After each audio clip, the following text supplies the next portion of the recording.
ಎಲ್ಲ full ಆಗಿಬಿಟ್ಟಾವ. Example ಈಗ ಹೆಂಗ್ ಗೊತ್ತಾ, ಒಂದು ಎಲ್ಲ ಊರಿಗೆ ಹೋಗ್ತಾ ಇದ್ದೇವೆ, ಆ ಬ್ಯಾಗಿನ ಎಲ್ಲ ಏನು ಮಾಡಿದಾರೆ ಅಂದ್ರೆ ಈಗ ಎಲ್ಲ ಬಟ್ಟೆ ಇಟ್ಟಿದ್ದೆವು ಎಲ್ಲ ಫುಲ್ ಪ್ಯಾಕ್ ಆಗಿಬಿಟ್ಟಿದೆ. ಮತ್ತೆ 7 ವರ್ಷ ಅದು ನಾನು ಓದಂತ ಹೋದ್ರಿ 20 ಎಲ್ಲ ಬ್ಯಾಗ್ ಫುಲ್ ಇಟ್ಬಿಟ್ಟಿದ್ದೆವು. ಬ್ಯಾಗ್ ಫುಲ್ ಇಟ್ಟಾಗ ಯಾರೊಬ್ರು ಬಂದರು, ಈ ಒಳಗೆಲ್ಲ ಹೆಂಗ ನಮ್ ಏನೋ ಬಟ್ಟೆಗಳ ಸಂತೆ ಅಂತ ಏನೋ ಒಂದು ಸ್ವಲ್ಪ ನಾನು ಊರಿಗೆ ಹೋಗಿ ಬ್ಯಾಗ್ ರೆಡಿ ಮಾಡಿ ಯಾರೊಬ್ರು ಬಂದರು, ಇಲ್ಲ ಸರ್ ನಾವು ಏನೋ ನಾನು ಇವತ್ತು ದೇವ್ರು ಮಾತಾಡ್ಬಿಟ್ಟ, ಒಂದು ಒಳ್ಳೆ ಹೊಸ ಬಟ್ಟೆ ಹೊಸ ಡ್ರೆಸ್ ಇವತ್ತು ನಿಮ್ಮನ್ನು ಕೊಡ್ತಾ ಇದ್ದೆ, ನಾವು ಹೊಸ ಬಟ್ಟೆ ನಿಮ್ಮನ್ನು ಕೊಡ್ತಾ ಇದ್ದೆ, ಇದು ನೀವು ಊರಿಗೆ ಹಾಯ್ಕೊಂಡು ಹೋಗ್ಬೇಕು ಅಂತ ಹೇಳುವಾಗ ಬ್ಯಾಗಿನ ಎಲ್ಲಿ ಜಾಗ ಇಲ್ಲ. ಹಾಗೆ ಆ ಬಟ್ಟೆ ತಗೊಂಡು ಇಟ್ಕೊಳಕ್ ಬರಲ್ಲ ನಿಮ್ಮನ್ನು.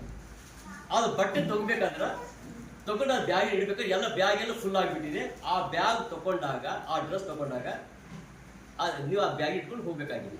ಹ್ಯಾಂಗ್ ಮಾಡ್ತೀರಿ ಅಲ್ಲಿ? ಅಂತ ಇಲ್ಲ, ನಾವು ಊರಿಗೆ ಪ್ರಯಾಣ ಮಾಡ್ತೀವಿ, ಬ್ಯಾಗ್ ಎಲ್ಲ ಫುಲ್ ಇದೆ, ಆ ಬ್ಯಾಗ್ ಎಲ್ಲ ಬಟ್ಟೆ ಇಟ್ಟಿದ್ದೆವು. ಇನ್ನೊಂದು ಎಕ್ಸ್ಟ್ರಾ ಬಟ್ಟೆ ಇಡ್ಲಿಕ್ಕೆ ಜಾಗ ಇಲ್ಲ. ಎಲ್ಲ ನಮ್ಗೆ ಏನು ಅವಶ್ಯಕತೆ ಎಲ್ಲ ತಗೊಂಡಿದ್ದೆವು.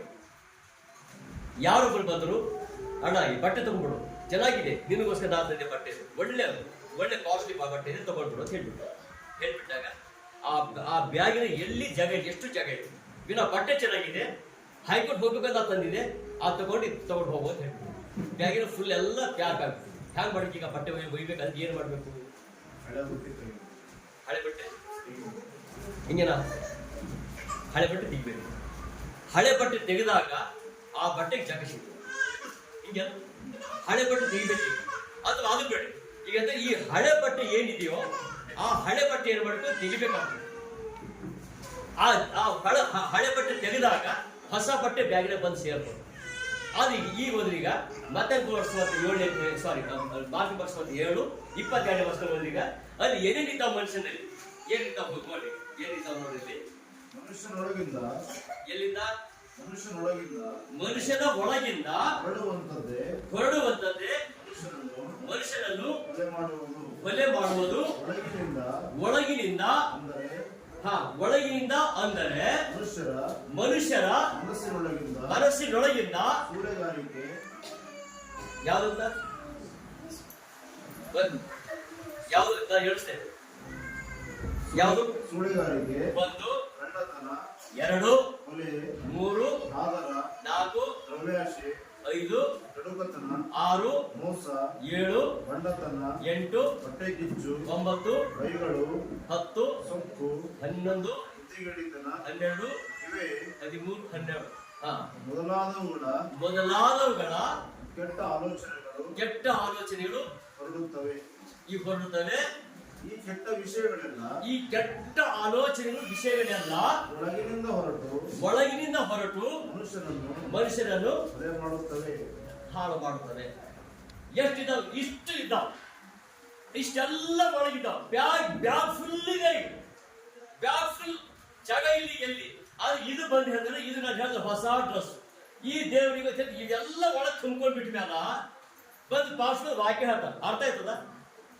ಅರ್ಥ ಆಗುತ್ತೆ. ಯಾಕಂದ್ರೆ ಇವೆಲ್ಲ ಬೇಕಾದಷ್ಟಿದೆ ಒಳಗೆ. ಯಾವ ಸುಳಿಗಾರಿಕೆ ಅಂತ, ಬೈಗಳಂತ, ಜಗಳ ಅಂತ, ಕೊಲೆ ಅಂತ, ಹಾದರ ಅಂತ ಎಲ್ಲ ಬೇಕಾದಷ್ಟಿದ್ದಾವ. ಇಲ್ಲಿ ಅಂತಲ್ಲ, ಇದೆಲ್ಲ ಒಳಗಡೆ ಇದ್ದಾವ. ಫುಲ್ ಬ್ಯಾಗ್ ಫುಲ್ ಇದೆ, ಆದರೆ ಜಗ ಇಲ್ಲಿ ಅದು ಇವೆಲ್ಲ ಬರಬೇಕು. ಹೇಳ್ತಾರೆ ಇವೆಲ್ಲ ಹೊರಗಡೆ ಹೋಗ್ಬೇಕು.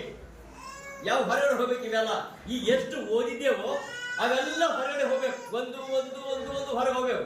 ಆ ಒಂದು ಹೊರಗೆ ಹೋಗ್ತಾ ಹೋದಾಗ ಜಗ ಖಾಲಿ ಆಯ್ತು. ಇನ್ಕಮಿಂಗ್ ಔಟ್ ಗೋಯಿಂಗ್ ಅಂದ್ರೆ ಇದ್ರ ಅರ್ಥ ಏನು? ಇನ್ಕಮಿಂಗ್ ಆಗ್ಬೇಕಾದ್ರೆ ಔಟ್ ಗೋಯಿಂಗ್ ಇಲ್ಲ ಅಂದ್ರೆ ಔಟ್ ಗೋಯಿಂಗೇ ಇಲ್ಲ. ಔಟ್ ಆಗ್ಬೇಕಿಲ್ಲ. ಔಟ್ ಗೋಯಿಂಗ್ ಅಂದ್ರೆ ಇನ್ಕಮಿಂಗ್ ಔಟ್ ಗೋಯಿಂಗ್ ಎಲ್ಲ ಕರೆಕ್ಟ್ ಇರ್ಬೇಕು. ಇಲ್ಲಿ ಹೇಳ್ತಾರ ಇದೆಲ್ಲ ದೇವ್ರ ವಾಕ್ಯ ನಿನಗೆ ಅರ್ಥವಾಗಬೇಕಾದರೆ, ನೀನು ಸರಿಯಾಗಿ ತಿಳ್ಕೋಬೇಕಾದ್ರೆ ಇದೆಲ್ಲ ಇದೆಲ್ಲ ಬಿಡುಗಡೆ ಬಾ ದೇವರೇ, ಇವೆಲ್ಲ ನನ್ನಲ್ಲಿ ಇದ್ದಾವ. ದಾವಿದ ಕೇಳ್ತಾರೆ, ಪುನಃ ಅಲ್ಲಿ ಬರೀಲಿ ಕೀರ್ತನೆ ಬರೀಗ, ನನ್ನ ಅಂತರಾತ್ಮವು ನಾನು ಹೇಳ್ತಾನೆ ಅಂತರಾತ್ಮನ ತೆಗೆದು ಹೇಳ್ತಾನೆ ಅಂತರಾತ್ಮವು ನೀರನ್ನ ಅಂತರಾತ್ಮನ ಬಿಡುಗಡೆ ಮಾಡು. ಅಂದ್ರೆ ಇವುಗಳನ್ನೆಲ್ಲ ನೀನು ಬಿಡುಗಡೆ ಕೊಡು ಅಂತ ಹೇಳ್ತಾನೆ. ಇವೆಲ್ಲ ಬಿಡುಗಡೆ ಕೊಡು, ಇವೆಲ್ಲ ಏನ್ ಮಾಡು, ಎಲ್ಲ ಬಿಡಿಸಿ. ಇವೆಲ್ಲ ನನ್ನ ಇವತ್ತು ಇಷ್ಟೆಲ್ಲ ಗುಣಗಳಿದ್ದಾವಲ್ಲ, ಇವೆಲ್ಲ ಒಂದು ಒಂದು ಒಂದು ಹೊರಗೆ ಹಾಕಿ. ನಮಗೆ ಹೊರಗೆ ಹಾಕ್ಲಕ್ ಆಗಲ್ಲ. ನಾವ್ ಅಂತೇವೆ ಹೇಗಂತೇವೆ ಅಂತ, ನಾ ಶುದ್ಧನಾಗಿದ್ದೇನೆ, ನಾ ಬಹಳ ಪರಿಶುದ್ಧನಾಗಿದ್ದೇನೆ ಅಂತೇವೆ. ಬೈಬಲ್ ಹೇಳ್ತದ ಆಗಿಲ್ಲ ಪರಿಶುದ್ಧ. ಯಾಕಂದ್ರ ಬೈಬಲ್ ಹೇಳ್ತಾನ ಅದು ದೇವರಿಂದಲೇ ಬಿಡುಗಡೆ ಆಗ್ಬೇಕು. ಯಾರು ಬಿಡುಗಡೆ ಮಾಡಿ ಸಾಧ್ಯ ಅದು ಹೇಳ್ತಾನ. ಆಮೇಲೆ ಹೇಳ್ತಾನ ಆ ಬಿಡುಗಡೆ ಬಗ್ಗೆ ಏನಿದೆ ಗೊತ್ತಾ, ಅದು ಬಿಡ್ಲಾಕ ಎಕ್ಸಾಂಪಲ್ ಇದೆ. ಆತ ನಮ್ಮನ್ನು ಶುದ್ಧಿ ಮಾಡ್ಬಿಟ್ಟು ನಾವು ಆಗಲೇವು. ನಾವ್ ಹ್ಯಾಂಗ ಮಾಡ್ತೇವೆ, ಆದ್ರೂ ಎಲ್ಲೋ ಒಂದು ಅಂಟ್ಕೊಂಡ್ಬಿಡ್ತೀವಿ ನಾವು. ಆದ್ರ ಇಷ್ಟೆಲ್ಲ ಬಿಡುಗಡೆ ಹಾಕಿ ಇದೆಲ್ಲ ಸಂಪೂರ್ಣ ಬಿಡ್ತು ಅಂದ್ರೆ ಇದ್ರ ಅರ್ಥ ಏನು? ಆ ದೇವ್ರ ವಾಕ್ಯ ಹೇಳ್ತಾನ ಯಾವ ಬಿಡುಗಡೆ ಮಾಡ್ತಿದ್ರು. ಇವೆಲ್ಲ ಹೋಗ್ಬೇಕಾದ್ರೆ ಏನ್ ಮಾಡ್ಬೇಕು? ಇವೆಲ್ಲ ಇದ್ದಾವ, ಅವೆಲ್ಲ ಬೈಗಳು, ಜಗಳ, ಹೊಟ್ಟೆ ಕಿಚ್ಚು, ಪಲ್ಲೆ ಎಲ್ಲ ಒಳಗೆ ಇದ್ದವೆಲ್ಲ. ಆ ಒಳಗಿನ ಪಾಪ ಯಾರಿಗೆ ಕಾಣಿಸ್ತಾವ? ನಮ್ಗೆ ಕಾಣಿಸ್ತಾವ. ನಾವು ಚೆನ್ನಾಗಿ ಮಾತಾಡೋದು, ಅದು ಹೊರಗಿನ ಮಾತ್ರ ಇವೆಲ್ಲ ಜನರಿಗೆ ಕಾಣಿಸ್ತಾವ. ಅದು ಬೈಬಲ್ ಈಗ ನಾವು ಹೆಂಗೆ ಯೋಚನೆ ಮಾಡಬೇಕಾಗಿದೆ ಅಂದ್ರ, ಮನುಷ್ಯನ ಭಯ ಪಟ್ಟು ಪಾಪ ಬಿಡ್ತೇನೆ, ದೇವ್ರ ಭಯಪಟ್ಟು ಪಾಪ ಬಿಡಲ್ಲ. ಅಂದ್ರೆ ಅರ್ಥ ಮನುಷ್ಯನಿಗೆ ಭಯ ಪಡ್ತೇವೆ ಜಲ್ದಿ. ಆ ಭಯ ಪಡ ಆ ಮನುಷ್ಯನಿಗೆ ಹೆದರ್ತೆಂಬ ಕಾರಣಕ್ಕಾಗಿ ಜನ ಏನಂತಾರ ಅಂತ ನಾವು ಹುಡುಕ್ತಾನೆ ಬಿಟ್ಬಿಡ್ತೀವಿ, ಎಲ್ಲಿ ತಿಂಬ ಬಿಟ್ಬಿಡ್ತೀವಿ. ಯಾಕಂದ್ರೆ ಮಂದಿ ಏನಂತ ನೋಡ್ತೇವೆ. ಅದು ಬೈಬಲ್ ಹೇಳ್ತಾರೆ ಅಂತರಂಗದಲ್ಲಿ ಏನ್ ನಡೀತಾ ಇದೆ ಈಗ, ಹೊಟ್ಟೆ ಕಿಚ್ಚಿದೆ, ಅಂತರಂಗದಲ್ಲಿ ದೈಗಳಿದೆ, ಒಳಗ ಅಸೂಯೆ ಇದೆ, ಬೇರೆ ಎದೋ ಇದಾವ ನಮ್ಮ ಹೃದಯದಲ್ಲಿ. ಅವೆಲ್ಲ ಅಂತರಂಗ ನಡೆಯುವುದೆಲ್ಲ ದೇವ್ರು ನೋಡ್ತಾ ಇದ್ದಾರೆ. ಅದು ನೋಡಿ ಫಲ ಕೊಡ್ತಾರೆ. ಈಗ ಸಿಂಪಲ್ ಆಗಿ ಗಟರ್ ನೀರು, ನಾವು ಮುಸ್ರಿ ತಿಕ್ಕಿ ನೀರಾಗ್ಲಿ, ಬಟ್ಟೆ ತೊಳೆದ ನೀರಾಗ್ಲಿ, ಅಥವಾ ಯಾವ್ದೋ ಕಸ ಆಗ್ಲಿ ಬಂದು ಗಾಳಿ ಹಾರ್ಕೊಂಡು ಬಿತ್ತು ಅಂದ್ರ ಯಾರಿಗೆ ಬೈತೇವು? ನಮ್ ಮುಸ್ರಿ ನೀರು ಬಂತಂದ್ರ ಮುಸ್ರಿ ತಿಕ್ಕಿ ನೀರು ಇರ್ತಾವ, ಹರ್ಕೊಂಡು ಹೊಂಟಾವ ಆ ಮನೆ ಬಾಗ್ಲ ಯಾಕಡೆ ತೆಗ್ದಿರ್ತ ಹಾಕೊಂಡು ಹೋಗ್ಬಿಡ್ತಾವ. ಇಲ್ಲಿ ಮುಸ್ರಿ ತಿಕ್ಕಿ ನೀರು ಬಟ್ಟೆ ತೊಳೆದಿದ್ರೆ ಅವ್ರ ಮನೆಗೆ ಹೋಗ್ಬಿಟ್ಟು ಮನೆ ಅಂಗಳ ಹೋಗ್ಬಿಟ್ಟು ಜಗಳ ಯಾರಿಗೆ ಈಗ? ಅವ್ರಿಗೆ ಇವ್ರಿಗೆ ಹೆಂಗೈತಿ ಜಗಳ ಅಂದ್ರ, ನೀನು ಮುಸ್ಲಿಂ ನೀರು ಅಗಳಕ್ಕೆ ಯಾಕೆ ಬಂತು? ನೀನು ಬಟ್ಟೆ ತೊಳೆದಿಯಲ್ಲ, ಆ ಬಟ್ಟೆ ತೊಳೆದ ನೀರನ್ನ ನನ್ನ ಅಗಳಕ್ಕೆ ಯಾಕೆ ಬಂತು ಹೇಳು. ಜಗಳ ಸ್ಟಾರ್ಟ್. ಆದರೆ ಮನೆಗೆ ಗಟರ್ ಇರ್ತಲ್ಲ, ಮಳೆ ಬಂದು ಆ ಗಟರ್ ನೀರೆಲ್ಲ ಬಹಳ ಸ್ಮೆಲ್, ಅದು ನೀರು ಆ ಗಟರ್ ತುಂಬಿಕೊಂಡು ಮನೆ ಅಂಗಳ ಬಂದಿದೆ. ಮಳೆ ಬಂತು, ಆ ಗಟರ್ ನೀರೆಲ್ಲ ಬಂದು ಅಂಗಳ ಬಂದ್ಬಿಡು. ಈಗ ಯಾಕೆ ಜಗಳ ಹೊಡಿತೀರಿ? ಈಗ ಯಾಕೆ ಸುಮ್ಮನೆ ಆಗ್ಬಿಟ್ರಿ? ಒಂದ್ ಹೇಳ್ತೀನಿ, ನೀವು ಈ ಮಕ್ಕಳಿದ್ದ ಬಿಟ್ಟರೆ ಶಾಲೆ ಹುಟ್ಟಿವಿಲ್ಲ. ಆ ದೇವ್ರ ಕೈ ಸಿಗಂಗಿರ್ಬೇಕಾಗಿತ್ತು, ಆ ದೇವ್ರ ಕೈ ಸಿಗಂಗಿರ್ಬೇಕಾಗಿತ್ತು. ಅದಕ್ಕೊಂದು ಯಾರು ಹಾಡ್ತಾವ, ಕೊಡುವುದನ್ನು ಕೊಟ್ಟು ಅಂದ್ರ ಎಲ್ಲ ಕೊಟ್ಟರು.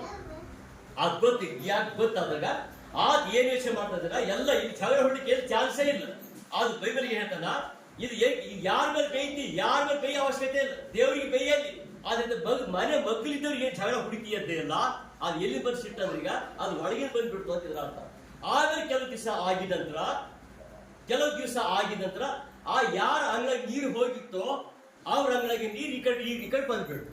ಈಗ ಮತ್ತ ಜಗಳ. ಆದ್ರ ಇಲ್ಲಿ ಬೈಬಲ್ ಹೇಳ್ತಾರೆ, ದೇವ್ರೆ ನನಗೆ ಅದು ಬಿಟ್ಕೊಂಡು ಅದನ್ನೆಲ್ಲ ಬಿಡುಗಡೆ ಮಾಡು. ಆಮೇಲೆ ಬಿಡುಗಡೆ ಮಾಡಿ ಔಷಧಿ ಬೇಕಲ್ಲ, ಎಲ್ಲಿ ಸಿಗ್ತದೆ ಔಷಧಿ ಸಿಗೋದು ಹೇಳ್ತೀನಿ. ಏನ್ ಹೇಳ್ತಾರೆ ವ್ಯವಹಾರ ಮಾಡಿಸುವಂತೆ ಅದು 8ನೇ ಅಧ್ಯಾಯ ಔಷಧಿ ಎಲ್ಲಿದೆ? ಅದು ಔಷಧಿ 8ನೇ ಅಧ್ಯಾಯ 32 ವರ್ಷ ಓದೋದು 4 35 8 34